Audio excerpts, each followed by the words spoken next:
नमस्कार, जोहार। झारखंड के इस बुलेटिन में आपका बहुत स्वागत है। मैं हूं आपके साथ विभा उपाध्याय। बुलेटिन की शुरुआत इस वक्त बड़ी खबर से, जहां पर रिम्स के पेइंग वार्ड में इलाज करा रहे लालू प्रसाद को बेहतर इलाज के लिए दिल्ली के एम्स भेजा जा सकता है।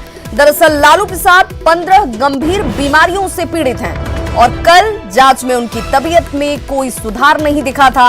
ऐसे में अब होली के बाद लालू प्रसाद के डॉक्टर उन्हें इलाज के लिए एम्स भेजना चाहते हैं। हालांकि इसके लिए पहले मेडिकल बोर्ड बनाकर उसकी राय ली जाएगी, जिसके बाद ही किसी तरह का कोई फैसला लिया जाएगा। आपको बता दें कि लालू प्रसाद किडनी रोग के स्टेज 3B के मरीज हैं, वहीं उनका ब्लड शुगर भी बढ़ता रहता है।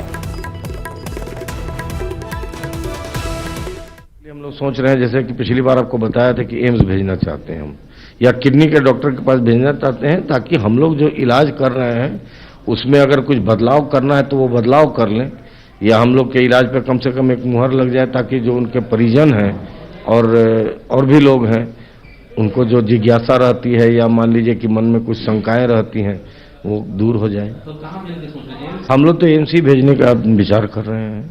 दिल्ली? जी, एम्स दिल्ली में। वहीं पूर्व केंद्रीय मंत्री शरद यादव की आज रांची के रिम्स में आरजेडी अध्यक्ष लालू प्रसाद से मुलाकात हो रही है। दोनों नेताओं के बीच आगामी विधानसभा चुनाव में रणनीति को लेकर बातचीत होने की संभावना जाहिर की जा रही है। महागठबंधन में समन्वय समिति के गठन को लेकर शरद यादव लालू से 1-to-1 चर्चा करेंगे। दोनों नेताओं के बीच होने वाली इस मुलाकात को महागठबंधन के भविष्य के लिए बेहद अहम माना जा रहा है। मालूम नहीं उसका। और सहयोगी उपेंद्र हमारे साथ इस वक्त रिम्स से सीधे जुड़ रहे हैं। उपेंद्र, शरद यादव यहां पर पहुंच चुके हैं, मुलाकात का दौर शुरू हो चुका है। बिल्कुल विवाह, शरद यादव राष्ट्रीय जनता दल के नेता पूर्व केंद्रीय मंत्री पहुंच चुके हैं और राष्ट्रीय जनता दल के प्रधान महासचिव कमरे आलम पहुंच चुके हैं। दोनों नेता जा चुके हैं अंदर लालू प्रसाद से मुलाकात के लिए और मुलाकात चल रही है। जहां तक बात है बिहार चुनाव की, तो बिहार चुनाव के साथ साथ एक अहम जो मुद्दा जो अभी डिस्कस हो रहा होगा, जो हमारे सूत्र बता रहे हैं उसके अनुसार, वो है राज्यसभा का जो चुनाव होना है बिहार में, अप्रैल में सीटें खाली हो रही है, उसको लेकर भी चर्चा जरूर लालू प्रसाद से कर रहे होंगे शरद यादव। उसके अलावा जिस तरह से जो मीटिंग हुई है, शरद यादव ने मीटिंग की है, उसको लेकर के जो मीडिया में जो सवाल उठाए जा रहे हैं और जो कई नेता सवाल उठा रहे हैं, उसको लेकर के कहीं ना कहीं चर्चा हो रही है कि किस तरह से पहली बार ऐसा होने जा रहा है। आगामी विधानसभा चुनाव जो बिहार में होने वाले हैं, उसके मद्देनजर ये मुलाकात तो खास हो ही जाती है, लेकिन ये पहली बार ऐसा हो रहा है जब शरद यादव, जो कि महागठबंधन के तौर पर उसके अपॉइंटेड जो तमाम दूसरे दल के बड़े नेता हैं, उनकी तरफ से प्रतिनिधित्व करते हुए लालू से मिलने के लिए पहुंच रहे हैं, लेकिन इस पर निगाह आरजेडी की बनी हुई है। शत्रुघ्न सिन्हा पहुंचे हैं, लाइव तस्वीरें आपको दिखलाने की कोशिश कर रहे हैं मिलने के लिए। शत्रुघ्न सिन्हा यहां पहुंचे हैं, अपने कैमरा पर्सन से कहें दिखलाएं ये तस्वीरें। लालू प्रसाद जी से मिलने की? जी बिल्कुल, आकर के मैं उनसे मिलने आया हूँ। पुराने दोस्त हैं, पारिवारिक मित्र हैं, उनसे मिलने आया हूँ। उनके स्वास्थ्य उन्हीं की स्वास्थ्य की कामना लेकर आए हैं, देखने आए हैं क्या हाल चाल है। लालू जी की तबीयत लगातार खराब मिल रही है सतवन जी, मैं वही देखने आया हूँ, दोस्त के नाते आया हूँ, पारिवारिक मित्र के नाते आया हूँ, और ये बिल्कुल व्यक्तिगत है। डॉक्टरों ने कहा है कि एम्स भेजा जाएगा। अब मैं देखता हूँ ना वहाँ को लेकर के एम्स भेजने की बात हो रही है, आज उसका जांच रिपोर्ट आया है। वही मैं कह रहा हूँ, वहाँ देख के बात करूंगा ना। अभी तो मैं आया हूँ देखने आप लोग के साथ। अच्छा, आप भी पहुंचे हैं, शरद यादव भी पहुंचे हैं, काफी महत्वपूर्ण ये मुलाकात है। मैं तो मुझे पता भी नहीं क्यों आया।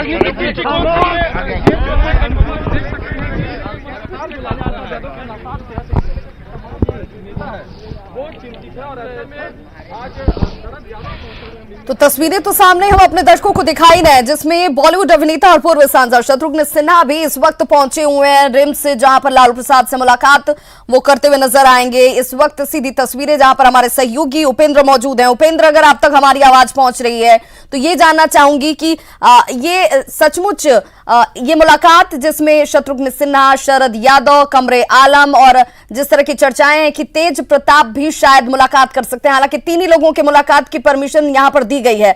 ऐसे में इस मुलाकात पर आरजेडी की भी निगाह है कि आखिर शरद यादव यहां पर लालू प्रसाद से क्या कुछ बात करने वाले हैं। बिल्कुल बिल्कुल विभा, जिस तरह से शरद यादव पहुंचे हैं उसके बाद प्रधान महासचिव कमर आलम पहुंचे हैं। कहा जाता है कि पार्टी में प्रदेश राष्ट्रीय अध्यक्ष के बाद फिर प्रधान सचिव महासचिव का काफी महत्वपूर्ण रोल होता है। और शत्रुघ्न सिन्हा पहुंचे हैं। हालांकि शत्रुघ्न सिन्हा से बात करने की कोशिश की, उन्होंने कहा कि उनकी तबीयत खराब है, हम मुलाकात के बाद बात करेंगे, लेकिन ये व्यक्तिगत पारिवारिक मुलाकात बताया उन्होंने। लेकिन कहीं न कहीं जो मुद्दे हैं वो बिहार के में होने वाला जो चुनाव है, विधानसभा का चुनाव, वो है, साथ में राज्यसभा की जो सीटें हैं जो खाली होने वाली है उस पर भी कहीं ना कहीं चर्चा होगी, ऐसी उम्मीदें हैं। विभा, बहुत बहुत शुक्रिया उपेंद्र इस तमाम जानकारी के लिए। तो सीधी तस्वीरें हम अपने दर्शकों को दिखा रहे थे और इस वक्त शत्रुघ्न सिन्हा, कमर आलम और शरद यादव लालू प्रसाद के साथ मुलाकात कर रहे हैं। किस तरह की चर्चा होती है ये बेहद खास हो जाती है।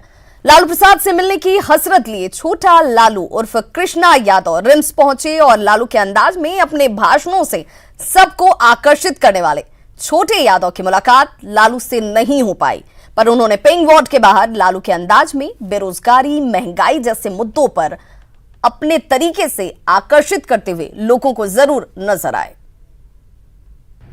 राजद सुप्रीमो लालू प्रसाद के अंदाज में भाषण देने वाले छोटा लालू उर्फ कृष्ण यादव अभी हमारे साथ हैं। पिंक वार्ड में मिलने आए थे रिम्स में लालू प्रसाद से, लेकिन मुलाकात इनकी नहीं हो सकी है। अभी हमारे साथ हैं छोटा लालू। लालू जी, आप कहां से आए हैं ये बताइए, और कब से ये जो विधा आपने सीखा लालू के अंदाज में बोलना, कब से?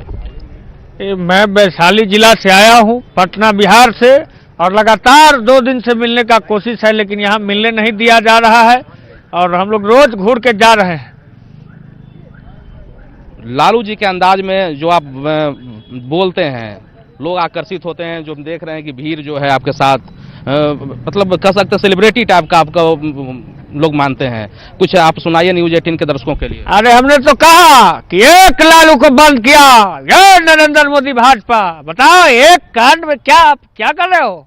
उसको बेल मिल गया, कौन है चिन्मयानंद, उसको एक रेफिस को बेल मिल गया, और हमारे भगवान लालू यादव जी को बेल नहीं मिल रहा है। तो ये नरेंद्र मोदी जी का सरासर इसमें पॉलिटिकल ये है। तो हम लोग मिलने, बताओ मिलने नहीं दिया जा रहा है, तो हम लोग लगातार एक लालू को बंद किया। अरे भाई छोटा लालू गरज रहा है और पूरे बिहार घूम रहा है भाजपा भगाने के लिए। कितना लालू को बंद करोगे, कितना बंद करोगे नरेंद्र मोदी? हम लोग एक साथ होकर के रथ के साथ पूरा बिहार अभी घूमने का हम लोग काम करने, इसलिए आशीर्वाद लेने आए थे।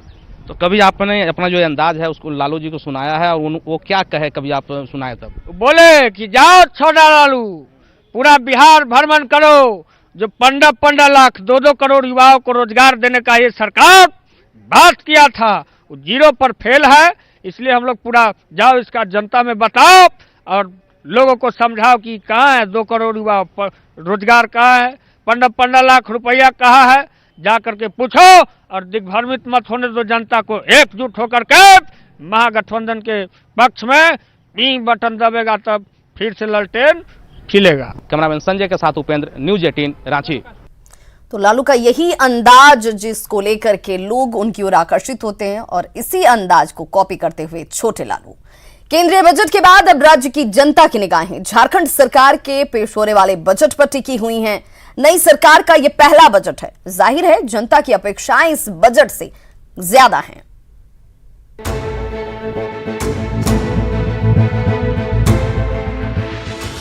झारखंड में वित्तीय वर्ष 2020-21 के बजट की तैयारियां अंतिम चरण में है।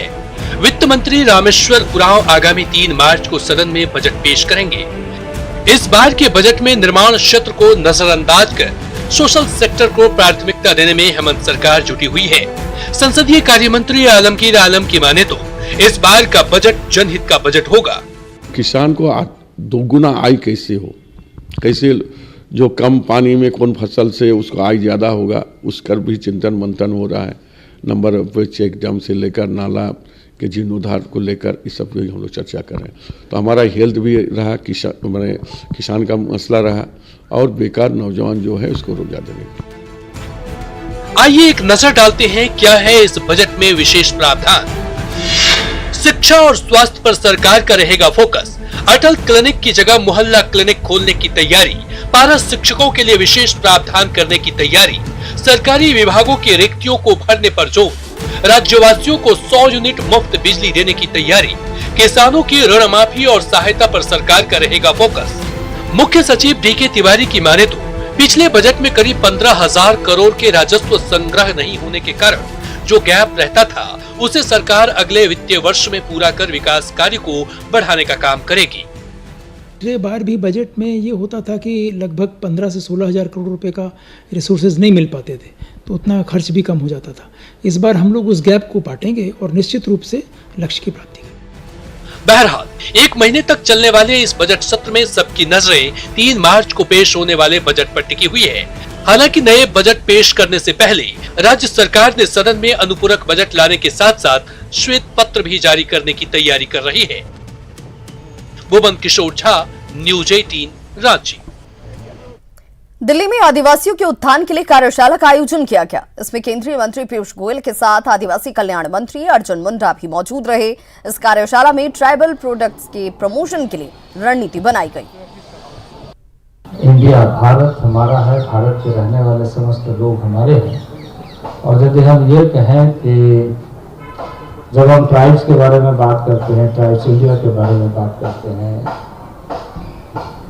तो हमें ट्राइब्स और ट्राइब्स इंडिया और ट्राइबल्स को समझना बहुत जरूरी है। हम उसके साथ काम करेंगे, इससे ज़्यादा जरूरी है उसको हम जानें कि भारत का वो हिस्सा जिसमें 40% भूमि, 40%, 40% लैंड में रहने वाले वो लोग जहां से पूरे भारत की अर्थव्यवस्था में महत्वपूर्ण योगदान होती है। जेवीएम के बीजेपी में विलय की तैयारियां जोरों पर हैं। 17 फरवरी को रांची के प्रभात तारा मैदान में आयोजित कार्यक्रम में जेवीएम का बीजेपी में विलय होगा और इस विलय को ऐतिहासिक बनाने को लेकर तैयारियां की जा रही हैं। महामिलन समारोह में बीजेपी के राष्ट्रीय अध्यक्ष जेपी नड्डा और केंद्रीय गृह मंत्री अमित शाह भी शिरकत करेंगे। रांची के प्रभात तारा मैदान में हो रही तैयारियों का जायजा लिया हमारे रांची संवाददाता भुवन किशोर झा ने।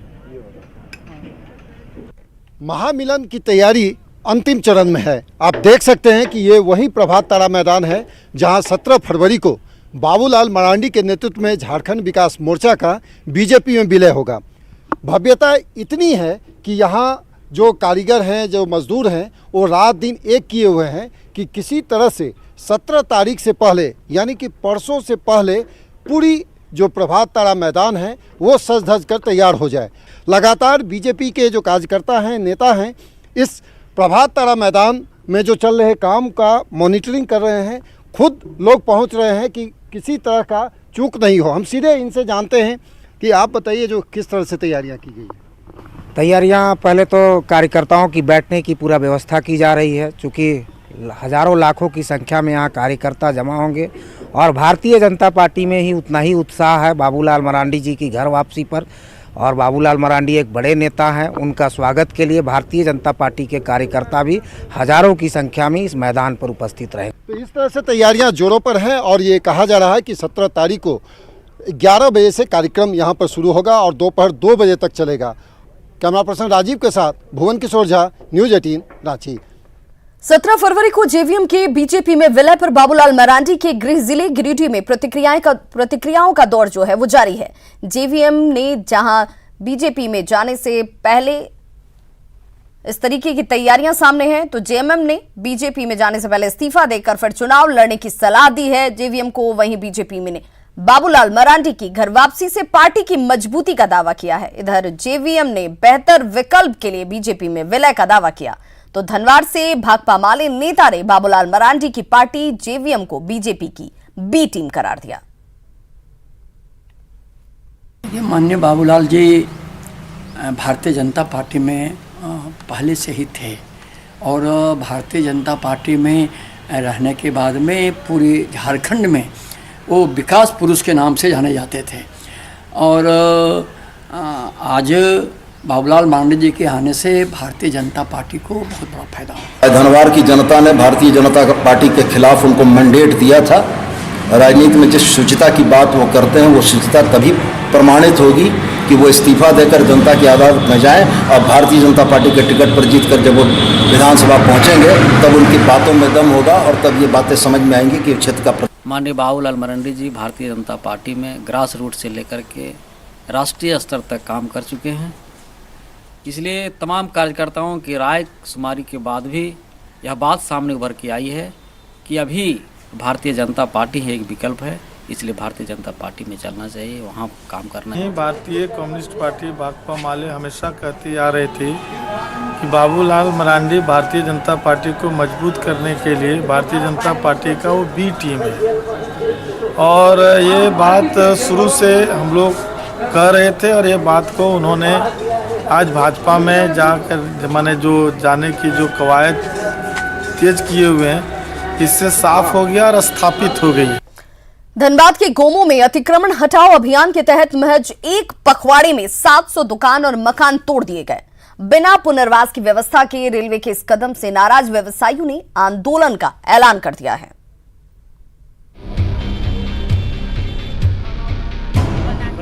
कल तक जिस गोमो स्टेशन के पास दुकानों से बाजार गुलजार हुआ करता था, आज करीब 1 किलोमीटर के दायरे में हड़प्पा जैसा खंडहर नजर आता है, क्योंकि रेलवे ने यहाँ करीब 700 दुकानों पर बुलडोजर चला दिया है।